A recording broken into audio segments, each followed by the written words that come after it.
La croix de Christ sous la manifestation de la plénitude divine. Et nous avons dit qu'il y avait deux grandes parties. Nous avons partagé juste la première partie. Et la première partie nous présentait, n'est-ce pas, la valeur de la croix. La valeur de la croix. Et c'est moi à la croix. Le troisième jour, il est ressuscité. Mais quand nous constatons tout ce qui s'est passé à la croix, que vaut la croix pour le chrétien? Et nous avons ressorti des valeurs. Nous avons dit que la croix est la démonstration du grand amour de Dieu. Par la croix, Dieu a démontré son amour pour l'humanité. Par la croix, il a révélé son grand amour. Nous avons également dit que par la croix, il a fait la démonstration de la valeur humaine. Où la croix tout court révèle la valeur de l'être humain. Alléluia. Pourquoi la valeur de l'être humain? Jésus-Christ qui va mourir pour sauver l'humanité est l'homme sans péché. Et donc Dieu fait chair. Mais il accepte pour nous de se sacrifier à la croix, dans l'humiliation totale. Mais si je dois acheter un danger à un prix élevé, cela veut dire que ce danger a de la valeur pour moi qui l'achète à ce prix élevé. Or, nous avons été rachetés par la mort de Christ. Amen. Cela veut dire que j'ai de la valeur. Et tant que le chrétien n'intègre pas cette réflexion, ce langage dans sa vie, il va prendre les choses de Dieu à la légère. Il va vivre sa chrétienté de façon très légère. Il va se comporter de façon ordinaire. Et pourtant, il a de la valeur. Tu as de la valeur. Et c'est ce que j'ai demandé que chacun confesse. Le long de la semaine, j'ai de la valeur en Jésus-Christ. Est-ce que tu l'as confessé? Est-ce que tu as regardé dans le miroir le long de la semaine et puis tu as déclaré j'ai de la valeur? Alléluia. Vrai. Parce que personne ne te dira que tu as de la valeur.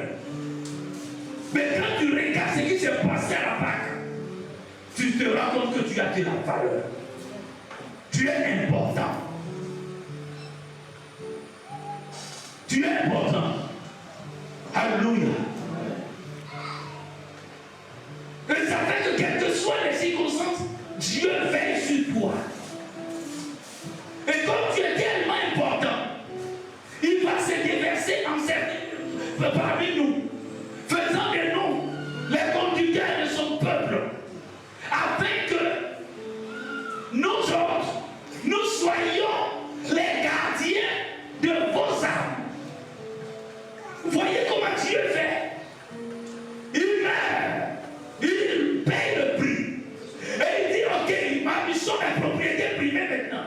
Maintenant, je vais nommer certains que j'appellerai mes prophètes, mes pasteurs, mes enseignants, mes ministres. Et ils seront chargés de surveiller les âmes de mes enfants. Tu n'as pas de valeur et puis quelqu'un ne peut pas dormir. Amen. Non, je suis ton gardien, je suis ton vigile, quoi. Amen. Amen. Ouais, je suis ton vigile, le pasteur, on est vigile. Vigile. Vigile spirituel. Mais il se trouve que le vigile est payé. Alors, le soir, tout à l'heure, on va prendre le salaire. Ça, au moins, c'est notre droit. Quand je dis, tu dis Amen. Maintenant, le vigile doit avoir son salaire. Là aussi, c'est Amen.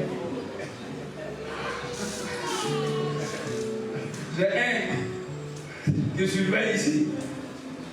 Il circule. Mais quand il est là, il prend le salaire. Il est là, il dit, papa, je suis là. J'ai fait mon travail, il ne faut pas me dire c'est demain. Amen.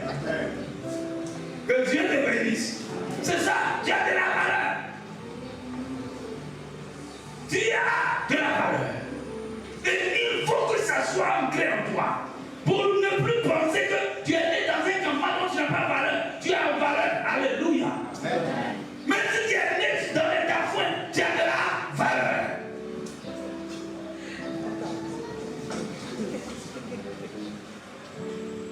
Parce que tu as compris, c'est un langue de parler.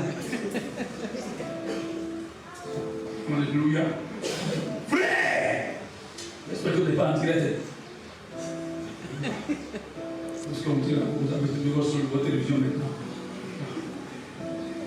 Alors ce matin, nous continuons.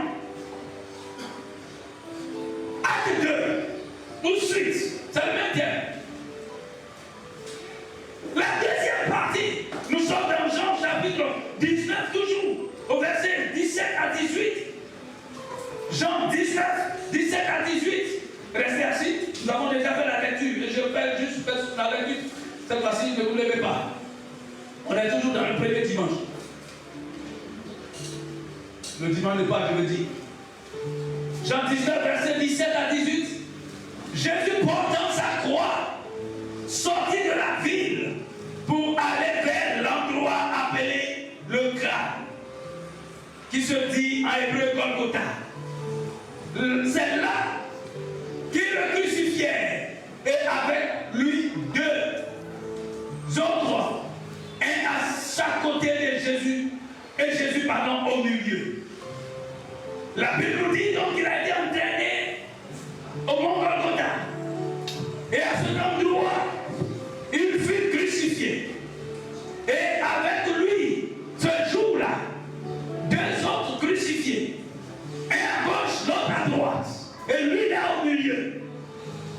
Et la Bible nous dit, c'est à cet endroit que Christ donc va mourir sur la croix. Et comme nous sommes en train de voir, la croix, source de manifestation de la plénitude divine, source de la manifestation de tout ce dont nous avons besoin, source de la manifestation de la vie complète, où je ne manque rien, à quelque niveau que ce soit, la gloire a réglé tous mon problème. Alléluia. C'est ce que j'appelle la plénitude divine. Dieu a tout accompli à la gloire. Et c'est pourquoi Jésus même dira dans ce dernier discours, tout est accompli à la croix. Tout est accompli. Tout ce qui a été dit avant la fondation du monde, c'est accompli. C'est que l'Ancien Testament dit, c'est accompli de moi. Ce que les autres vont faire, ça s'est accompli par la croix. Tout est accompli. Et les 7 merveilleuses paroles qu'il a prononcées à la croix, nous prenons soin de les étudier les jours qui viennent. 7 glorieuses paroles. Oh, merveilleux Dieu. Même à la croix, il continue. Et ces dernières paroles sont pleines de puissance. Mais ce matin, nous parlons, au-delà de la valeur de la croix, nous allons parler des effets de la croix. Les effets de la croix de Jésus-Christ pour nous les croyants. La croix de Christ révèle de la valeur. Valeur amour, valeur importance de l'être humain. Mais il y a également les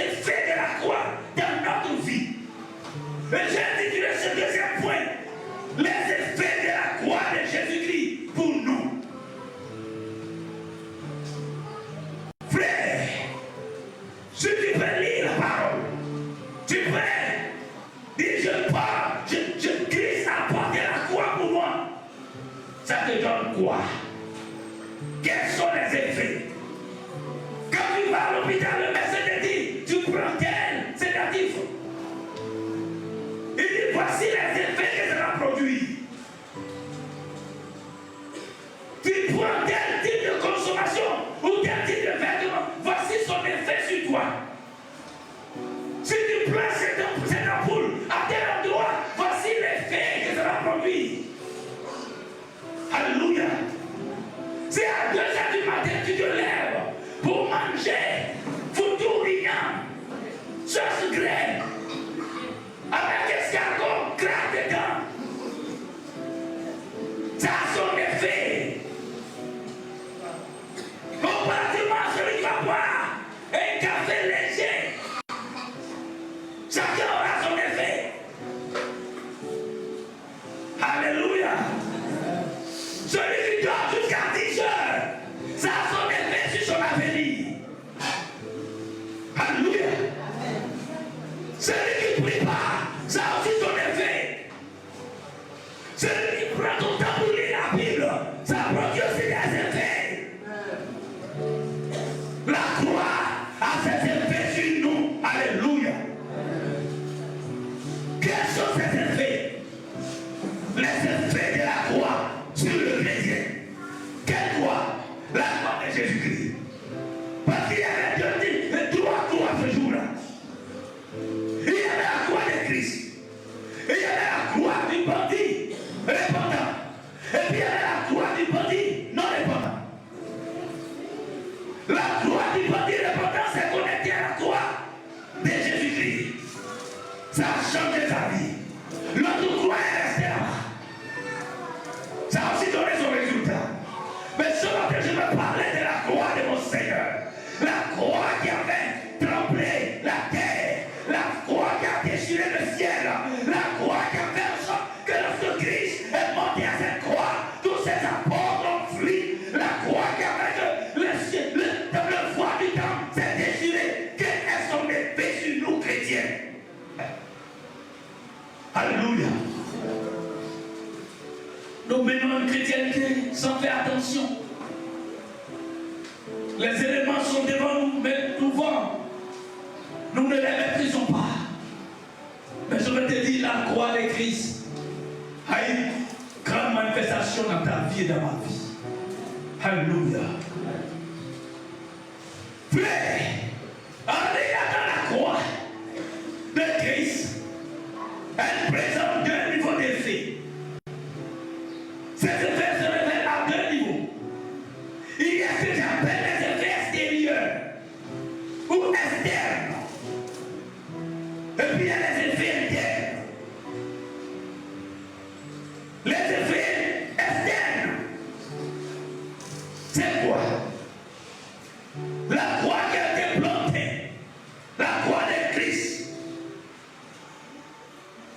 elle a une manifestation, elle produit un effet sur le monde, sur tout de nous. Et puis elle produit d'autres effets à l'intérieur de nous. Pour ce qui est des effets externes, que pouvons-nous retenir ce matin? Alléluia. J'aimerais qu'on prenne Colossiens chapitre 2, verset 15. Cette parole que l'apôtre Paul a prêchée. Colossiens chapitre 2. Dame, tu vas me donner ta version. Rapidement. Colossiens chapitre 2. Verset 15. Verset 15. Dieu a enlevé leur puissance aux esprits qui avaient autorité et pouvoir. Il a présenté ces esprits devant tout le monde. Et il les a traînés comme des prisonniers dans le défilé victorieux de son Fils. Dans le défilé de victorieux de son Fils. Victorieux, ah ok. D'accord, ta version donne beaucoup d'éléments, mais il a ainsi dépouillé les dominations et les autorités. Et les a donné triomphant d'elle par la croix. Paul parle de la mort de Christ à la croix. Et dit, lors de la mort de Jésus-Christ à la croix, c'est vrai, le Fils de l'homme meurt. Mais ce jour-là à la croix, un défilé surnaturel opérait pour l'humanité. Une victoire surnaturelle pour la création, pour la terre, pour les hommes s'opérer. Et il dit, par la gloire, par sa mort à la croix, par la crucifixion de Jésus-Christ,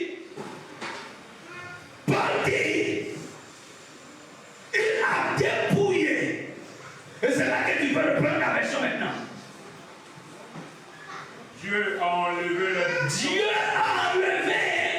leur puissance. La puissance. Aux esprits qui avaient autorité et pouvoir. Aux esprits qui avaient autorité et pouvoir. Lors de la mort de Jésus à la croix, avant sa mort, il y avait des esprits, il y avait des puissances, il y avait des démons, il y avait le chien Satan qui avait autorité sur la création, qui avait autorité sur les hommes, qui avait autorité sur toutes choses. Et c'est juste avant la mort de Jésus-Christ. Mais quand Christ part à la croix, qu'il dit Père, tout est accompli. Alors c'est instant précis. Dieu inverse le système.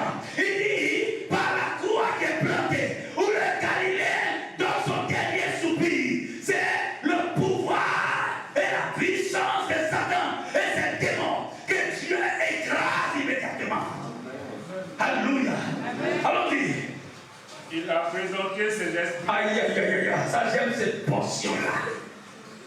Il a présenté les esprits de Kokamba, les esprits des sorciers, les esprits de Nokoswe, les esprits des morts. Il les a présentés comment? Devant tout le monde. Devant tout le monde. Devant le conseil divin.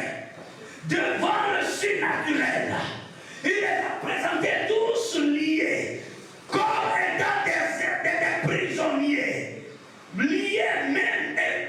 Il a lié les mains de chacun. Alléluia. Il se suit à la queue de l'œuf. Allons-y. Et il les a traînés comme des prisonniers. Il les a traînés comme un chef soldat qui vient de gagner la bataille. Les prisonniers sont à la suite de l'officier. Alléluia. Oh, envoyez-moi une corde, on va s'attacher. Vous allez mieux comprendre cette affaire-là. C'est les gars qui ne me comprennent pas. Trouvez-moi une corde. Oh. Bon, je prends mes collaborateurs là. On va me fatiguer. Venez. Voilà. C'est moi, évidemment. Vous n'êtes pas les démons, mais c'est une illustration. Voilà. Attrapez. Voilà. Attrapez. Allez. Voilà. Attrapez-vous. Voilà. Doucement. Voilà.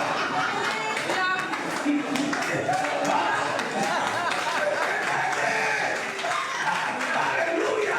Voilà ce que Dieu a fait. Des puissances surnaturelles. C'est ce qu'il a fait. Il a traîné. Mais comment il a traîné ces gens-là? C'est par quoi? C'est par la croix de son fils Jésus-Christ. À partir de ce jour-là, tout est devenu maîtrisable et maîtrisé. Alléluia.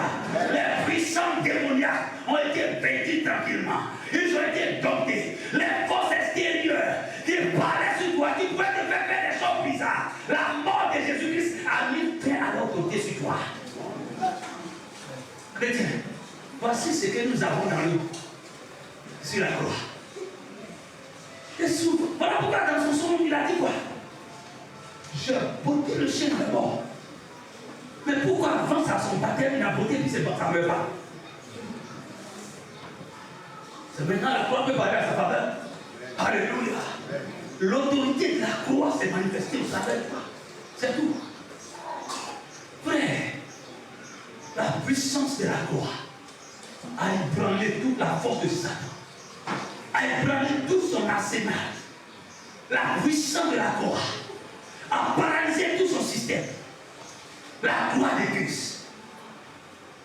Par la croix, il a vaincu le diable. Il a vaincu les démons.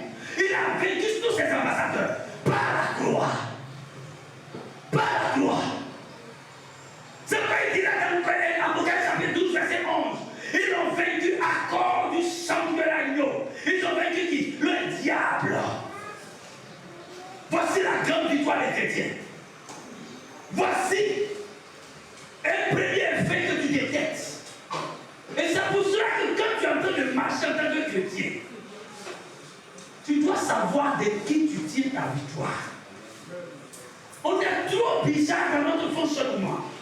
On vit une chrétienté sans savoir dans quoi on est.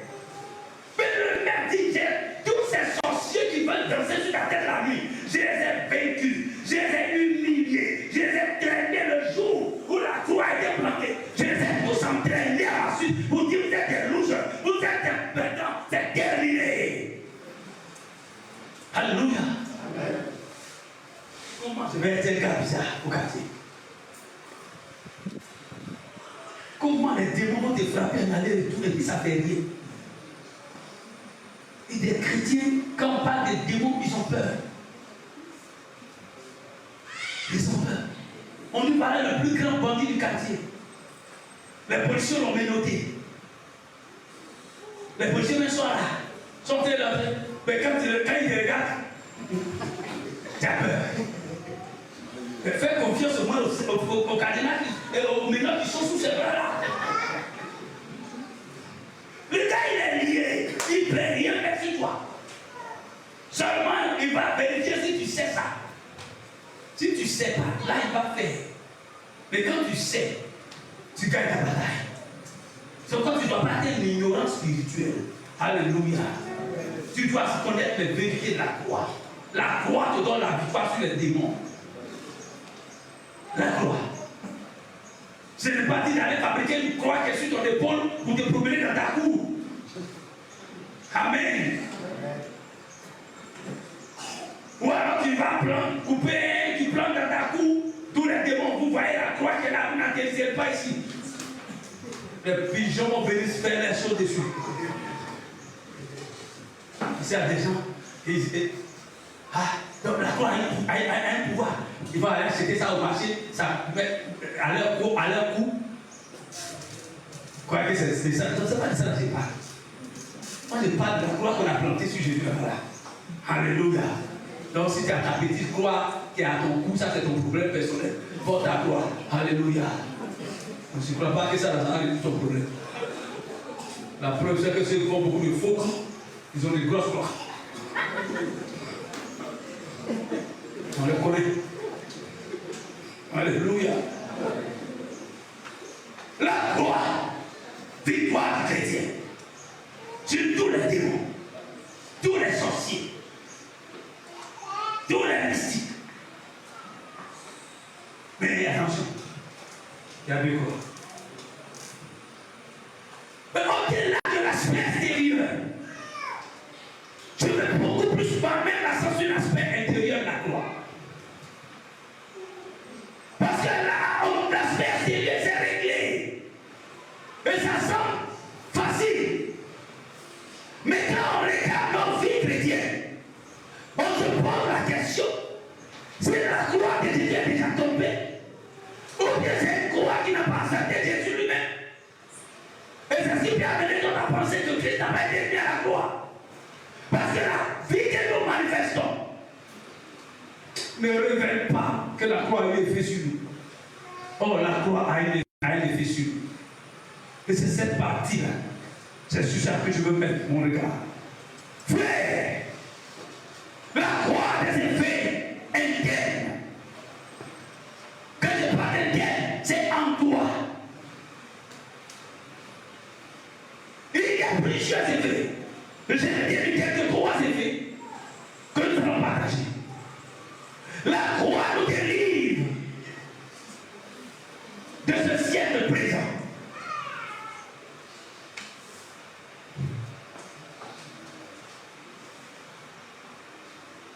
ce siècle présent,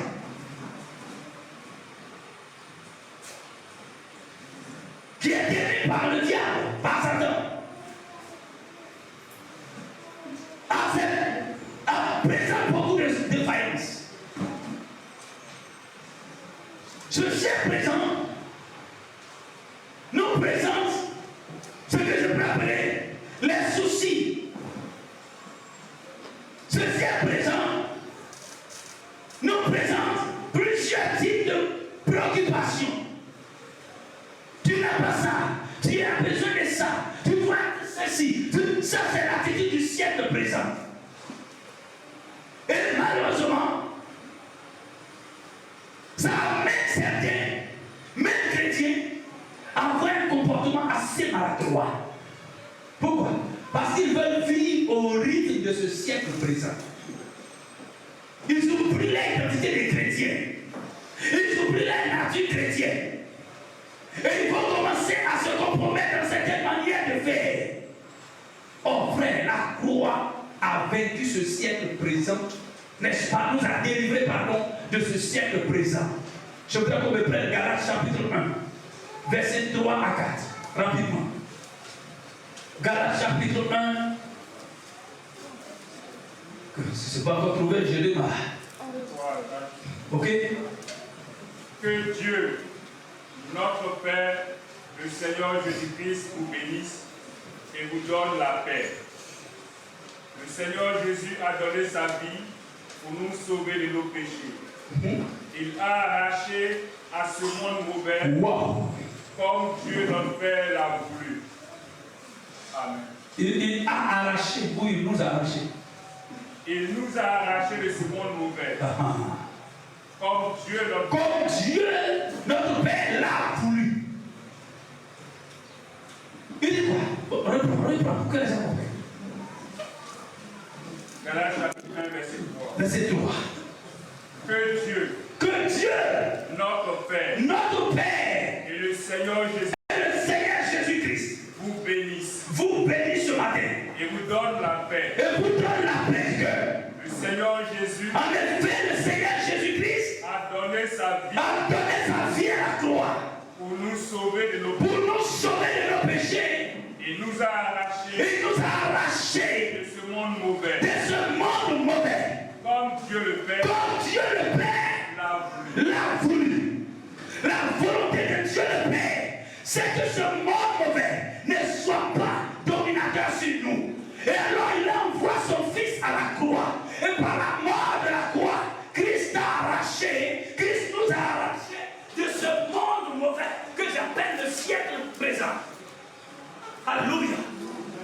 Il nous a arrachés. Alléluia. Il veut m'arracher le sang. Il ne faut pas m'arracher ce sang. Parce que c'est la vérité qui va déranger le trône de Satan ce matin. Frère, quand vous voyez le chrétien selon Dieu, comprenez sur quoi il appuie sa démarche. Sa démarche s'appuie sur la croix de Jésus-Christ. Et cette croix dit que la mort de Christ a résolu mon problème. La mort de Christ m'a arraché de ce monde mauvais. Oh, Dieu ne dit pas ce bon monde, il dit monde mauvais. Mauvais par son caractère, mauvais par ses œuvres, mauvais par sa manière de fonctionner. Et Dieu a arraché ceux qui sont à lui. Il les a déjà arrachés. Par quoi? Par la croix. Ça veut dire quoi? Lorsque tu te tournes vers Jésus, que tu l'as accepté, tu es automatiquement arraché au système de ce monde. Tu ne peux plus fonctionner selon le système de ce monde. Le monde va présenter ses soucis. Tu vois, tu n'as rien. Tu vois, tu as tel souci, tu as tel besoin. Et tu es là, mon ami est en train d'avancer, moi je suis là. Mon ami, il faut laisser ça. Alléluia. Regarde à la croix. J'ai été enlevé de ce système-là. Où on regarde l'ancien des gens et on est gris, on est bizarre. Je ne suis pas dans ça. Alléluia. Voici la chrétienté. Il t'a arraché. Christ t'a arraché. Donc nous ne pouvons pas vivre selon ce siècle présent.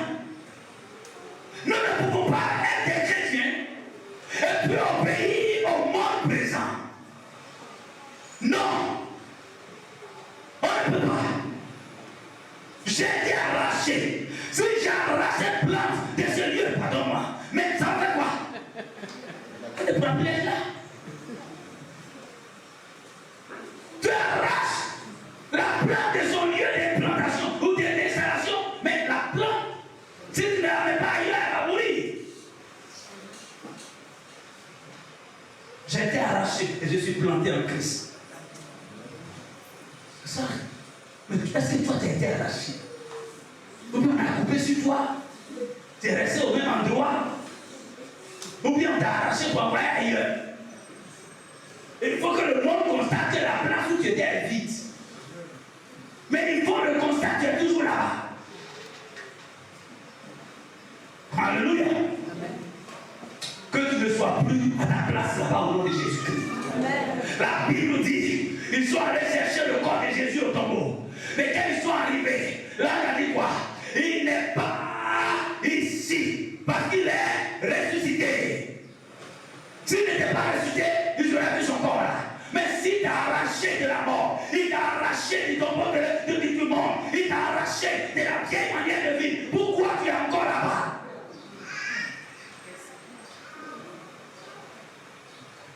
Pourquoi tu te vois encore là-bas, chrétien? Aujourd'hui, des chrétiens mondains, des pasteurs mondains se sont retrouvés en train d'abandonner leurs fidèles pour aller faire partie de nous. Quelle sorcellerie pastorale! Parce qu'ils n'ont jamais été arrachés à nos systèmes du monde. Et tu vas aller les voir dans le village. Ils sont en costume et ils vont se faire le pasteur et après danser à nous. Ils ont resté les fidèles ici. Que Dieu nous délivre. Les âmes. Amen. Frère, tu as été arraché. Tu as été arraché des soucis de ce monde. C'est pourquoi ton visage n'a pas été un visage de soucis. Alléluia.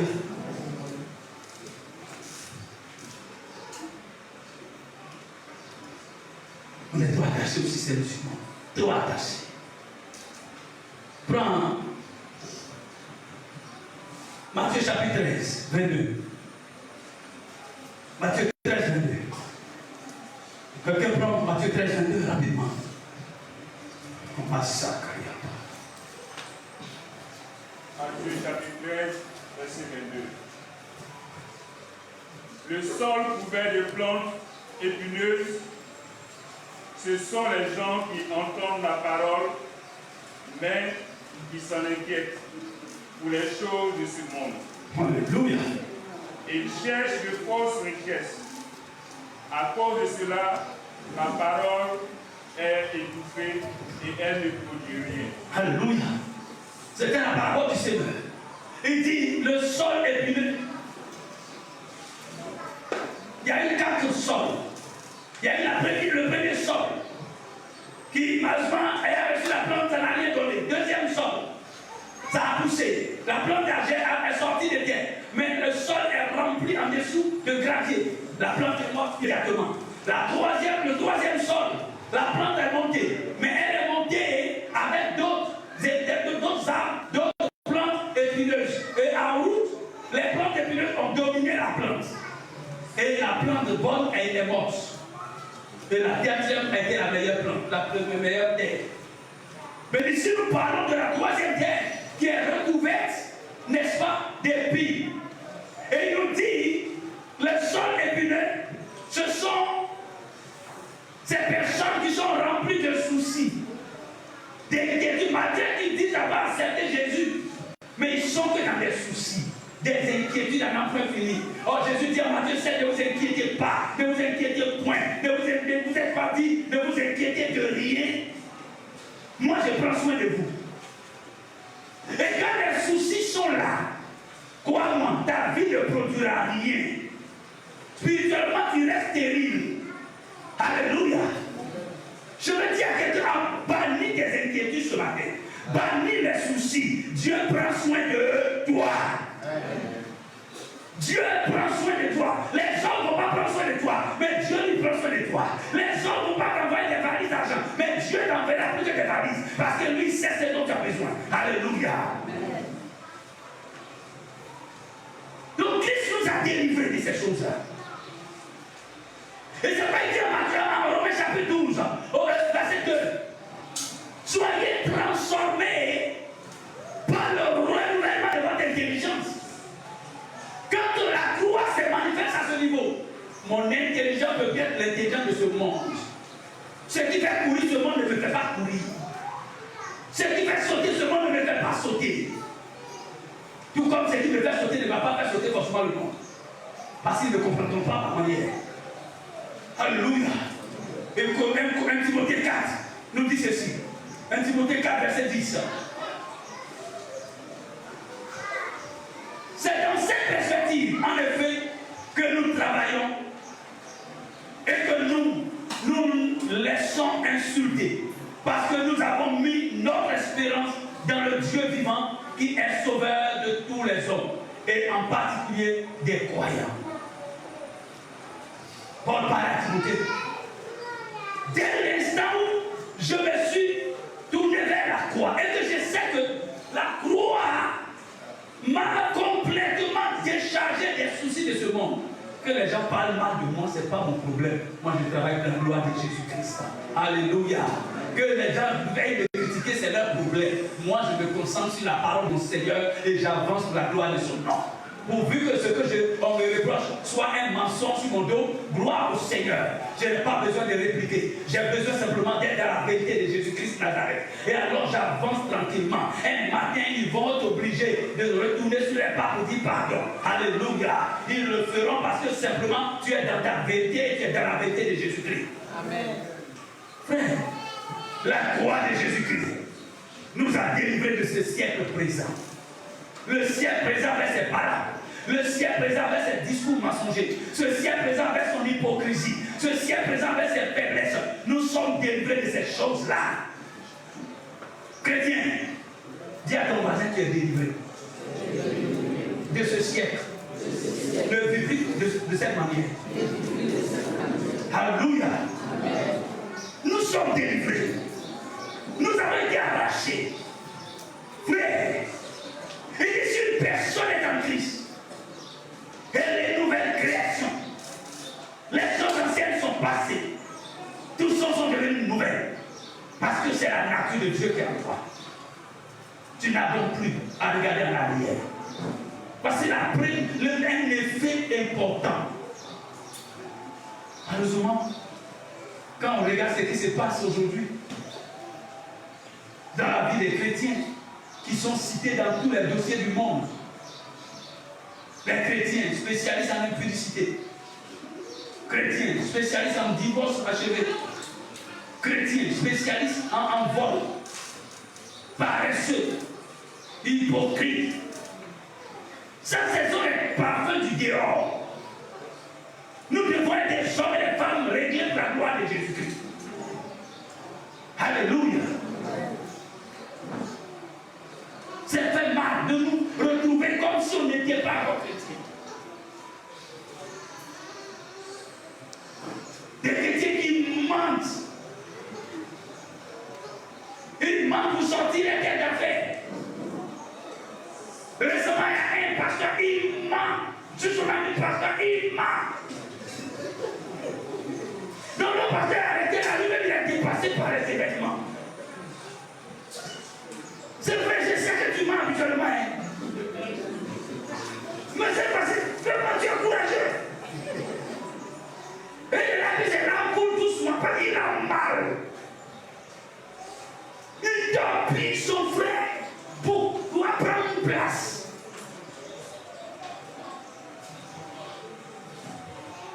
Et dimanche matin, alléluia, les démons sont ce matin. Mon frère, c'est toi qui as chaud. Parce que c'est toi le vrai démonstrateur. Comment les chrétiens peuvent faire des choses comme ça? Que le monde ne soit pas trouvé chez toi au nom de Jésus-Christ. Soyons des chrétiens à la gloire de Jésus-Christ.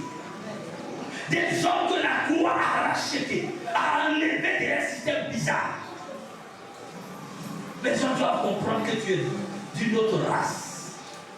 Il ne faut pas qu'ils te confondent. J'aime pas quand les païens parlent sur les chrétiens et puis la raison vraiment.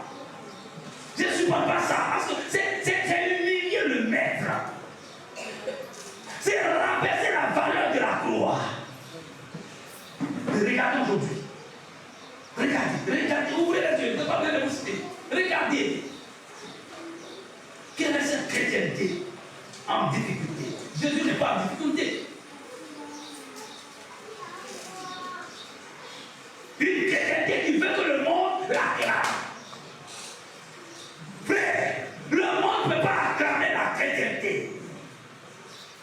Le monde doit s'arrêter à un niveau et regarder les chrétiens. Waouh! Ils sont merveilleux, mais il a peur d'entrer. Parce qu'il sait que ce que nous dégageons, ce n'est pas la même chose que pour eux. Mais s'il arrive à nous prendre bien, ce n'est pas grave. Eux-mêmes ils viennent danser dans notre affaire. Pendant qu'il est investi de son couteau.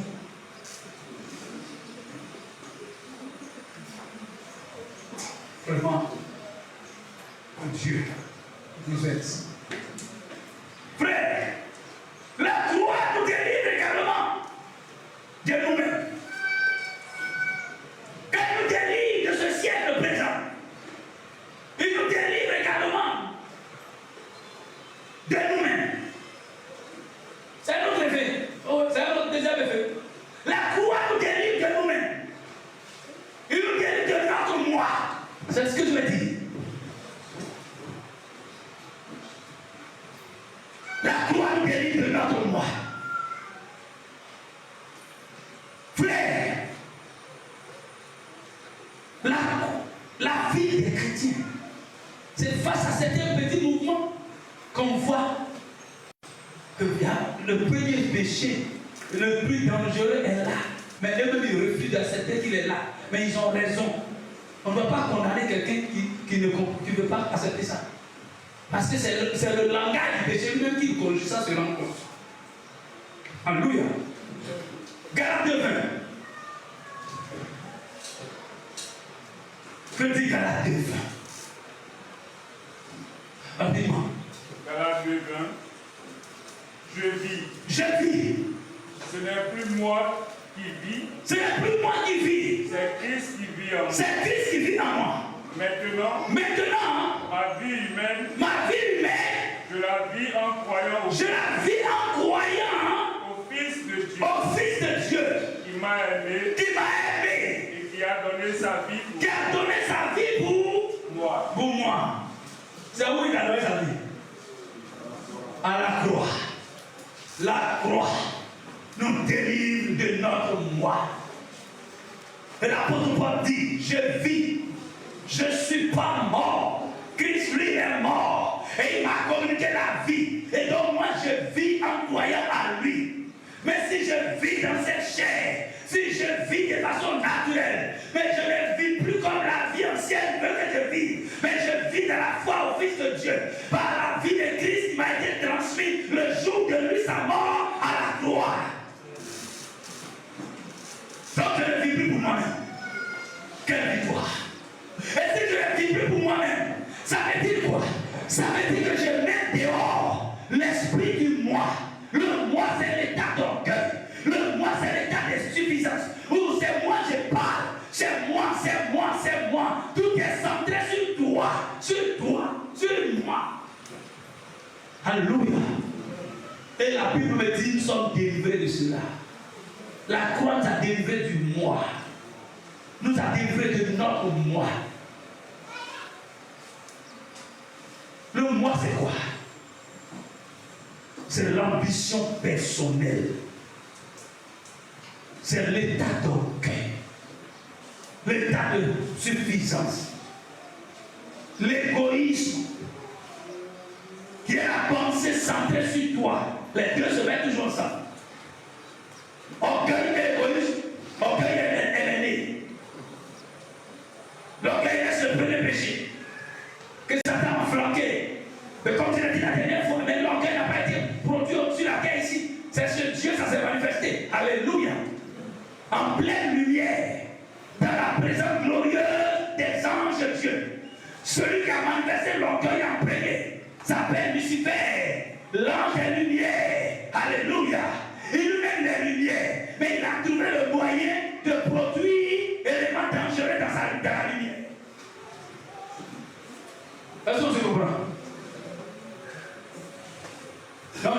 chrétien et puis être très orgueilleux. Alléluia. Tout c'est moi. Tout ce que tu dis, moi.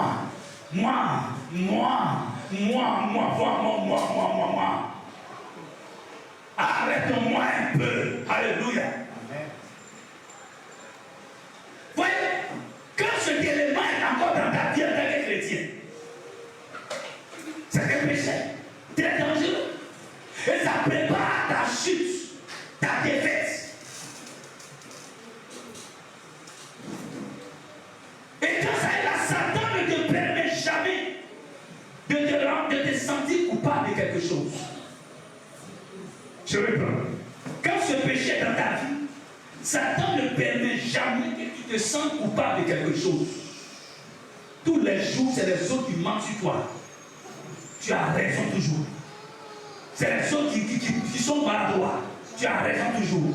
Tu n'es jamais coupable. Quand cet orgueil, le mal est là, c'est comme ça qu'il fonctionne. Il donne son secret aujourd'hui. Mais quand il a été désamancé, tu dis, moi, c'est le tout. Je te demande pas. Rapidement. Parce que ça doit, c'est là fatal. Mais quand c'est pas quand tu es avancé, frère, tu vas justifier tous tes phénomènes.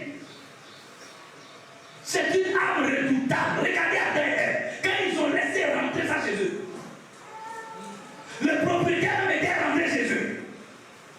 Il a inoculé ça calmement. Dieu lui-même est Jésus-Christ. Il atterrit devant Satan, Adam. Adam, où es-tu? Qu'est-ce qu'il a dit de cacher? Il dit, Dieu Père, c'est pas bon le chien. C'est pas bon comment? Depuis comment il t'a utilisé, j'ai donné le mot négatif. C'est pas bon, ça veut dire quoi? Dis-moi. Là dont j'ai donné interdiction de manger, et il dit, oh, doucement. Dieu Père, doucement. La femme que tu as mise à mes côtés là, c'est elle qui m'a donné, j'ai mangé. Est-ce que Dieu t'a dit qui a donné? Alléluia. Quand vous lisez la Bible, vous voyez qui a donné? As-tu mangé de l'arbre dont je t'ai dit de ne pas manger? La réponse est quoi? Oui, maître. Mais l'orgueil en fait qu'il ne peut pas dire oui. Il préfère accuser la femme. Dieu tourne sur les graveurs. Ève, as-tu un lion? Pardon.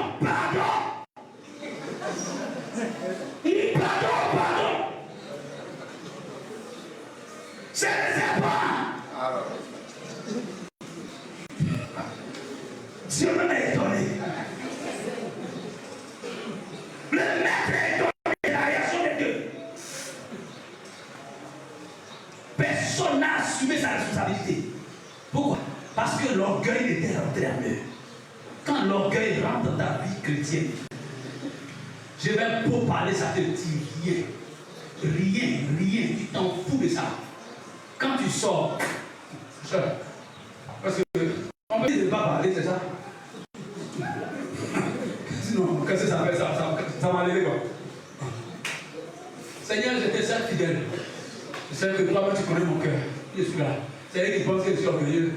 Sinon, moi, je suis ton fils bien-aimé. Hein? Je suis ta fille. Satan a dit, même moi-même, j'ai reconnu pour moi après. Alléluia. Mais la Bible dit, la gloire renverser l'orgueil. La gloire renverser, n'est-ce pas, l'égoïsme béant. La gloire est décimée. Et c'est pourquoi le chrétien doit être dans cet élan. Comme une sœur m'a dit, on prie comment pour que Dieu révèle nos péchés. Il a dit à Jérémie, invoque-moi, je t'ai montré les choses cachées. Mais je t'explique, j'ai pris, ne montre rien. Il faut te taire, tu connais tes péchés toi-même. Moi-même à qui tu demandes là, voilà ce que tu m'as dit à telle date. Tu me dis, non, tu n'as pas oublié ça. Mais est-ce que toi tu as oublié? Elle dit non. Mais aujourd'hui tu as été un prophète, donc ça ne peut pas. Je dis, est-ce que tu m'as demandé pas? Au départ, elle arrive. Mais quelques minutes après, son mari donne serviette. Parce qu'elle est en train de pleurer. C'est là qu'elle a commencé à ressentir la douleur. Le Saint-Esprit va lui ouvrir les yeux. Et je n'ai pas eu besoin de lui montrer autre chose. Elle-même a pris une feuille et elle a fait la liste de 4 ou 5 personnes. Mais les 4 ou 5 personnes, je connais bien. Elle n'a pas joué avec eux. Elle a parlé mal en son temps. Et c'est là qu'elle. Est-ce que tu as le numéro? J'ai le numéro de D seulement. Quand elle a appelé le premier, devant son mari, elle a appelé. Quand le frère a décroché, la manière il a répondu, elle était délivrée. C'était la joie.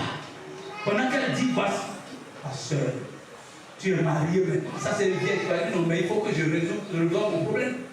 Et par là, Seigneur, lui-même, je crois, après ce qu'elle m'a dit après, son mari et le frère est venu avec sa femme chez eux. Aujourd'hui, ils sont vraiment dans une fraternité. Mais elle dit elle est en train de prier, de venir nous donner même technique pour découvrir le péché. Pas si c'est pas qui t'a tué.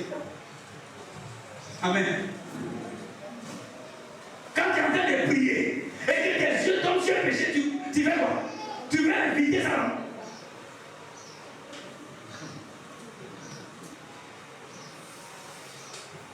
Faut régler. Amen. Si tu ne règles pas, c'est orgueil. Faut régler. Alléluia. Et d'abord, c'est la Pâque. La Pâque a une douleur. Philippiens chapitre 2. On va finir maintenant. Verset 3 à 4. Philippiens 2, verset 3 à 4. Ne faites rien par esprit de rivalité ou par désir d'une gloire sans valeur, mais avec humilité, considérez les autres comme supérieurs à vous-même. Il dit, ne faites rien par esprit de rivalité ou pour qu'on vous voie, mais avec la fête de la gloire, considérez les autres comme supérieurs à vous. Et quand tu considères quelqu'un comme supérieur à toi, ça donne quel résultat? Tu t'humilies, tu t'abaisses. Alléluia. Tu t'abaisses. Voici ce que la gloire a provoqué. Le verset 4 dit que chacun de vous, donc, au lieu de regarder ses propres intérêts, regarde aussi ceux des autres. Le verset ne dit pas de ne pas avoir d'intérêt personnel. Mais il faut aussi considérer mes intérêts à moi. Alléluia. Tu es concentré sur toi. Tu manges seul. Alléluia. Si tu vas grossir, regarde grossir tous. Pour que tu comprennes bien quoi. Souvent Jésus est là. Toi, au moins, tu as 1000 francs. Mais donne-lui ses 100 francs. Mais quand tu vas lever 100 francs sur mes 1000 francs, vous savez ce que ça va faire. Et tu bouffes, tu laisses Jésus. Et quand tu as fini de bouffer tes 1000 francs, Seigneur Jésus, tu es mon Dieu. Il est ton Dieu. Pour toi, si tu as senti bon parfum, regarde Judas. Jésus sait qu'il va aller à la croix. Et une femme qu'on ne croyait pas spirituelle a compris la son participation. Elle savait que la fête de la croix, il faut s'occuper des autres aussi. Elle prend tout son argent. Elle va prendre un parfum d'une valeur exceptionnelle. Elle vient casser le parfum. Elle fait ça sur Jésus-Christ. Ah, Judas le traître qui allait trahir Jésus. Tiens, maintenant, il fallait empêcher qu'elle fasse parfum sur toi. Ça allait nous rapporter un peu d'argent. supplie les veuves, les pauvres. Jésus dit, mon ami, il faut me laisser sentir un point un peu un jour. Ah! Tous les temps, j'ai marché dans des airs avec vous calmer. Oui, je m'en vais là, qui va me parfumer. Parce que ce qui va arriver dans quelques jours, tu vois, tu vas fuir. Tu vas me vendre en plus. Mais regardez, c'est le parfum que la femme a mis sur Jésus. C'est ça qui est resté sur Jésus pour aller à la croix. Alléluia. Il faut parfumer la fondation un peu. Amen. Ce matin, tu vas nous parfumer. Que Dieu te bénisse. Frère, quand tu penses tout à toi, finalement, tu vas maigrir. Alléluia. L'égoïste. Et il ne vient jamais dire c'est ça qui me fait mal. Que me l'écouter. Hein? Que Dieu vous bénisse. Que chacun considère ses intérêts, mais qu'il considère aussi les intérêts d'autrui. Mais quand tu ne considères même pas les intérêts de ton frère et de ta soeur, c'est toi, tout est toi-même. Est-ce que tu es sûr que la croix a parlé à ta faveur? La croix nous délivre de notre orgueil. Tout chrétien doit être humble. Alléluia. Tout chrétien doit être gardé par l'humilité. Tout vrai chrétien. À tous les niveaux. Et souvent on est dépassé par certains événements, par certaines réactions. Nos moissons sont respirants. Ils ne veulent pas les voir, ils ne veulent pas mourir. Que ton moi disparaisse ce matin. Parce que la croix a réglé ton problème. On sera gêné. Oh Seigneur, délivre-moi de ça. Délivre quoi? Toi-même, tu sais ou tu ne sais pas. Si tu sais que ça est là, tu renonces à ça. C'est-à-dire, mets ta main sur ta tête. Seigneur, je déclare ma délivrance de l'orgueil maintenant. Quand tu as fini ça, le ciel acclame. Et puis j'arrive devant toi. Moi, je ne sais même pas que tu as fait auto-délivrance. Elle est en jeûne. Bon, là, j'ai besoin de manger. Il est quelle heure?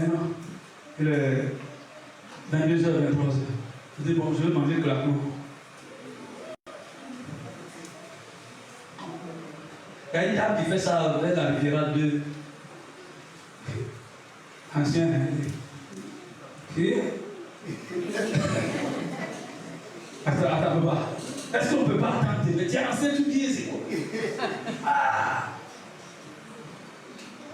En vérité, ce n'est pas que le gars veut manger craco. Mais comme tu as jeûné, tu as prié, tu as imposé une main, le ciel va vérifier ce que tu as dit là. Si tu réussis le test, on envoie un bonus. Mais si tu as échoué, toi-même tu seras perturbé tout le mois. Parce que tu as fait le test, toi-même tu as crié, tu as échoué encore. Ah oui, j'ai mon Jésus dans le test. Je l'aime. C'est toi qui voulais la foi. Seigneur, donne-moi cette foi. Dieu n'a pas parlé, il a montré seulement les ténèbres. Quand il s'est réveillé dans le sang, il dit de remplir dans la chambre. Tellement l'obscurité spirituelle que Dieu lui a montré, elle l'a fait tomber. Il dit remplir dans la chambre. Maintenant il est dans le naturel, mais là la peur a pris le contrôle. Le lendemain, pendant qu'il était assis, la peur est rentrée dans sa propre chambre. Et le sommeil est venu doucement.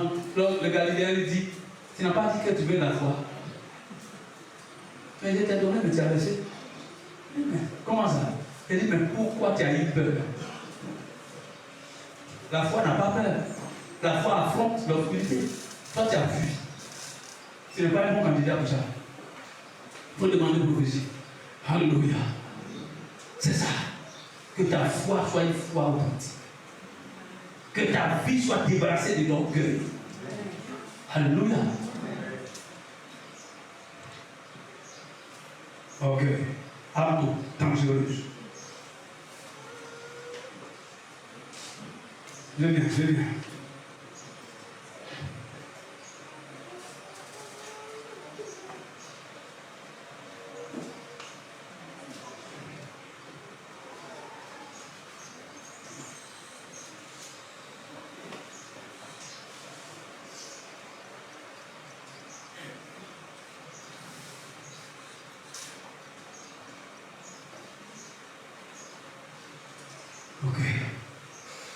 sur nos bases ce matin. Il est un Dieu fidèle.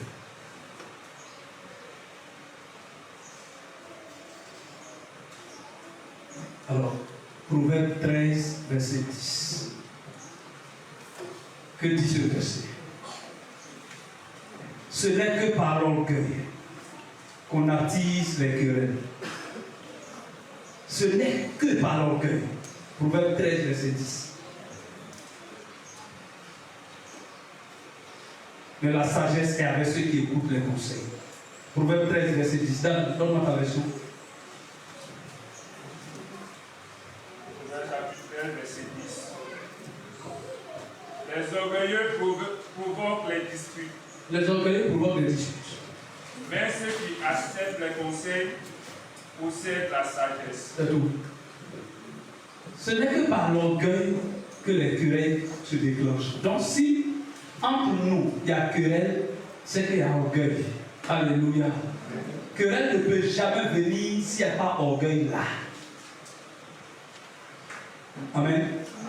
Donc si entre nous au sein de cette église il y a des querelles, nous avons affaire à un démon orgueil qui est assis ici et qui manipule certains d'entre nous. Si dans notre foyer il n'y a pas là, orgueil est là-bas. Orgueil est dans la maison, donc il y a querelle. Voici le secret, ou du moins la source de l'orgueil, ou des palabres. Orgueil, là, il force ses mains. Et toi, tu vas venir prier, Seigneur, je demande pardon pour palabres qui a eu lieu. Mais ça va revenir encore. Pourquoi? Parce que la cœur n'a pas été touchée. L'orgueil est assis. Donc, 3 mois après, vous reprenez votre parole là. Que Dieu te délivre ce matin de ton orgueil au nom de Jésus-Christ. Qu'il te délivre ce matin des racines de l'orgueil. L'orgueil entraîne l'égoïsme. Et l'égoïsme dit que c'est toi. C'est à toi, c'est sur toi qu'on va centrer tous les débats. C'est ça l'égoïsme. De l'orgueil. Je finis. Il fait chaud. Il ne faut pas que tu te déshydrates. La croix nous délivre de notre nature charnelle. Le mouvement intérieur de la croix. La croix nous délivre de notre nature charnelle. Il nous délivre du monde de siècle présent. Il nous délivre de notre orgueil. N'est-ce pas? Je dis quoi? De notre moi, de notre orgueil. Mais la croix nous délivre également de notre nature charnelle. Galates 5, 24. Galates 5, 24, rapidement.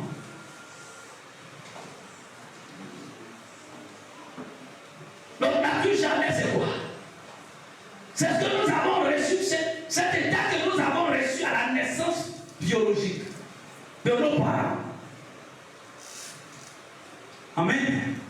C'est cette nature rebelle, cette nature de dispute, cette nature bizarre qui nous a accompagnés par le sang, par l'héritage de la naissance charnelle. Ça, c'est sur les œuvres de la chair. Tu n'as pas reçu esprit à la naissance du sein maternel. Tu as reçu une nature charnelle.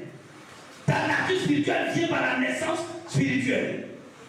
Et la nature charnelle a révélé beaucoup de choses. Allons-y.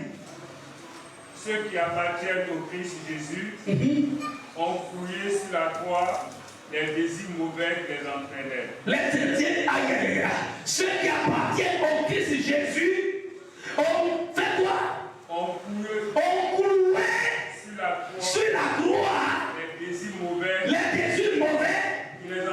qui les entraînaient. Maintenant, prends 17. Désirs mauvais. La croix. Et c'est fait. Ces désirs mauvais luttent contre l'Esprit Saint. Et l'Esprit Saint lutte contre ces désirs mauvais. Entre eux, il y a la guerre. Et le résultat, c'est que vous n'arrivez pas à faire ce que vous voulez. Continue. Mais si l'Esprit Saint vous contrôle, dépendez plus de la loi. Aïe, aïe, aïe, vous ne dépendez plus des désirs mauvais. Continue. Ce que les désirs mauvais produisent. Allez dans les villages. Ce que les désirs mauvais produisent, on le voit bien. On le voit bien.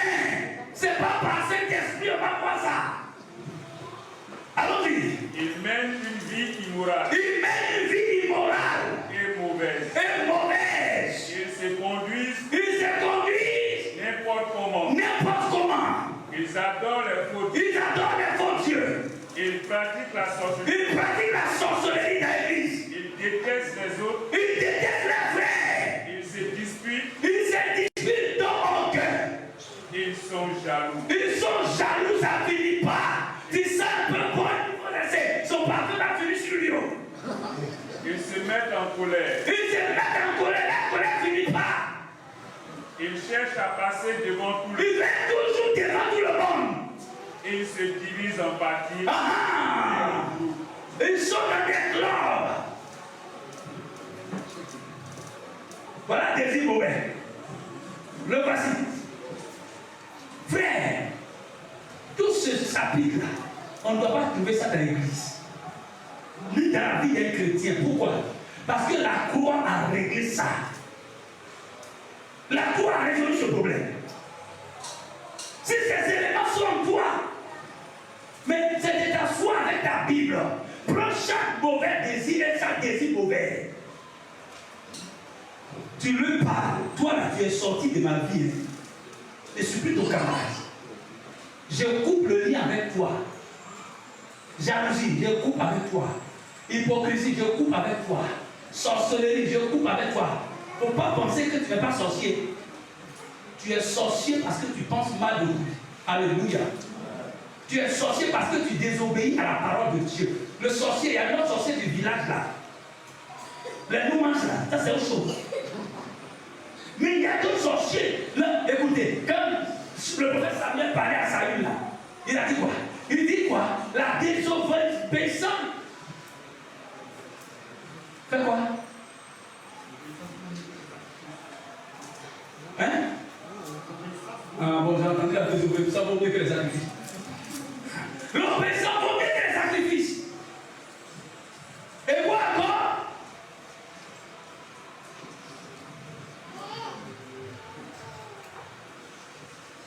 C'est là qu'il a présenté la sorcellerie. Mais il se trouve que Saül n'a pas mangé l'homme. Mais c'est sa désobéissance, c'est sa rébellion qui est appelée sorcellerie. Parce qu'il s'est rébellé contre quoi? La parole de Dieu. Donc quand tu marches contre la parole de Dieu, le ciel te voit comme un sorcier. C'est moi qui le dis selon la parole de Dieu. Et quand on dit, va chasser l'esprit de sorcier, toi, si tu es dedans, sorcellerie, sors où? Demande quoi aussi sorcier? Toi, quand tu fais ce que tu fais là, c'est normal. Nous deux, on le même chose, tous les chasses.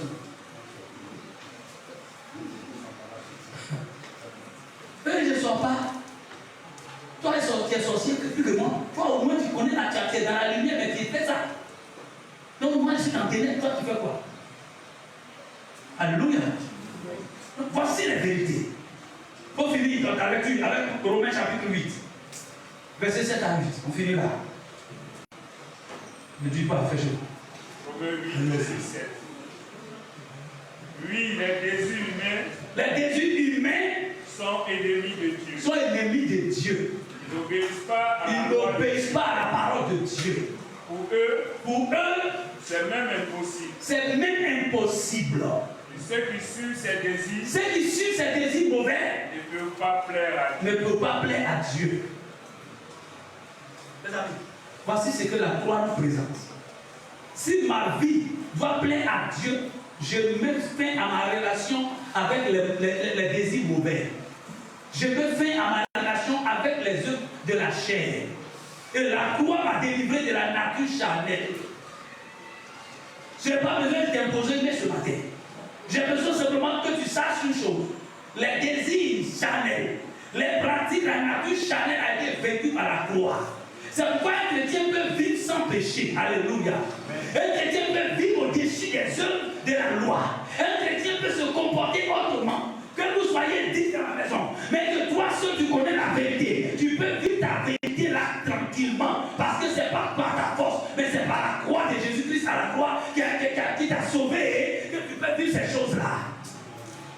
n'as pas besoin d'imiter les autres, ils font le mauvais. Tu n'as pas besoin de ça.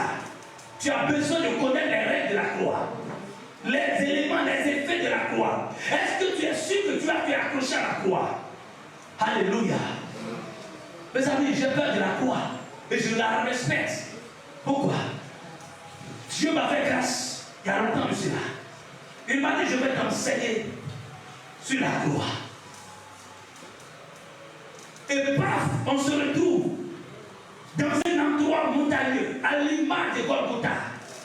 Et je vois un monde fou qui tapait sa poitrine, qui pleurait. C'était douloureux et mon âme était attristée. Et l'ange me parlait, me dit, calme-toi. Ils sont venus pour te montrer des choses surnaturelles. C'est ce qui se passe pour que tu puisses parler. Regarde bien au sommet de la montagne. Pourquoi on est sur une montagne? Il dit, nous sommes à Golgotha. Selon eux. Pourquoi tu dis ça? Parce que tu dois découvrir la vérité. Et je regarde, tel que la Bible présente les trois croix, ça dit Christ au milieu, bandit à gauche, bandit à droite, les trois croix étaient là. Et je vois sur les deux, les gens, effectivement. Et je vois au milieu la croix du Seigneur. Et j'ai crié. J'ai dit, mais il y a un mensonge. Mon Seigneur est bien à la croix. Il dit, tu le dis bien. Mais nous sommes en face d'une séduction du monde. Regarde ce qui va se passer. Et je vois que la croix, sur la présumée croix sur laquelle Christ était, la croix est déracinée. Et en train de s'enlever. Et celui qui est déçu, il est en train de chercher à descendre. Et les gens s'en foutent, ils ne vivent pas ce qui se passe. C'est que moi je voyais, et ils sont à se prosterner devant la croix. Pendant que je m'apprêtais à sortir, c'est comme on était dans un bouquin blindé, je m'apprêtais à sortir. Donc je me dis, ce que tu as dit là, celui qui est sur la croix centrale là, a entendu. Fixe-le et regarde ce qui va se passer. Il te cherche. Pourquoi tu veux révéler son plan? C'est de ça qu'il est question. Il cherche à t'arrêter. Pour ne pas que tu dévoiles qu'il y a une fausse croix devant laquelle croix les hommes sont en train de se prosterner absolument. Il a commencé, il est descendu. Quand il a quitté la croix, les gens se sont couchés tous. Mais le pas qu'il fait, ça déchire la terre. La puissance qu'il dégage, c'est impossible de tenir. Tous les bâtiments qui étaient là, les montagnes, tout se brisait. Maintenant, on était cachés. Et j'étais sous la main de l'ange. Il est passé, mais la portion du rocher, dans lequel rocher on était, n'a pas bougé d'un état. Quand ils sont partis, ils disent, écoute ceci. Il y a deux croix. La croix de la séduction du monde. Et il y a la croix de Christ qui a sauvé le monde de sa séduction. Le reste, je en parlerai plus tard. J'ai passé plus d'une semaine.